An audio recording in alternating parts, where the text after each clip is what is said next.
means to be human. This book will argue that the current law concerning the core vital conflicts of American public bioethics is grounded in a gravely incomplete and thus false vision of human identity and flourishing. It is a vision that defines the human being fundamentally as an atomized and solitary will. It equates human flourishing solely with the capacity to formulate and pursue future plans of one's own invention. By contrast, the law in this domain views the natural world and even the human body itself as merely inchoate matter to be harnessed and remade in service of such projects of the will. But human beings do not live as mere atomized wills, and there is more to life than self-invention and the unencumbered pursuit of a destiny of our own devising. The truth is that persons are embodied beings, with all the natural limits and great gifts this entails. We experience our world, ourselves, and one another as living and dying bodies. Because we are bodies, vulnerability, mutual dependence, and natural limits are inextricable features of our lived human reality. And our embodiment situates us in a particular relationship to one another, from which emerge obligations to come to the aid of vulnerable others, including, especially, the disabled, the elderly, and children.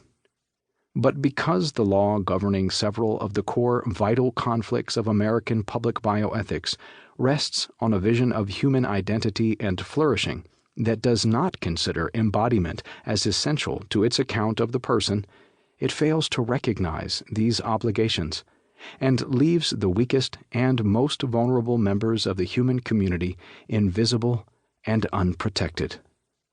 As is true for all areas of law and policy, if public bioethics is to effectively protect and promote the flourishing of human beings, it must be rooted in a conception of human identity that corresponds to embodied, lived reality. Public bioethics must therefore be grounded in the whole truth of who we are and how we stand in relation to one another as vulnerable, mutually dependent, finite, and embodied beings.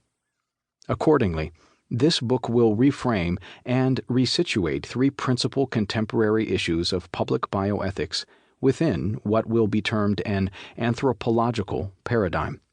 Law and public policy are irreducibly normative, aiming at goods to be pursued and promoted, as well as harms to be avoided or remediated. Despite efforts to avoid appeals to comprehensive visions of the good in policy debates and lawmaking, all legislative, regulatory, and judicial authorities, along with the public and academic discourse that ground and sustain them, unavoidably rely on contested but mostly undeclared visions of what it means to be and thrive as a human being. This is a fortiori true of public bioethics. For this reason, the first task at hand is to subject the core disputes of American public bioethics to a searching, inductive, anthropological analysis that will uncover, illuminate, and critique the conception of human identity and flourishing that underwrites current law and policy. To understand why a new framework is needed and how it might be integrated into law and policy, we must first explore the history and practicalities of American public bioethics. Accordingly, Chapter 1 traces the historical trajectory of public bioethics in the United States with special attention to three signal events at its inception that illustrate the legal, ethical, and political paradigm that persists to the present day. Chapter 2 reflects on the problem and solution of anthropology, offering an account of the book's primary mode of inquiry and an exploration and critique of expressive individualism, the vision of human identity and flourishing that animates key conflicts of American public bioethics. Following that is a more in-depth exploration of these perennial vital conflicts of American public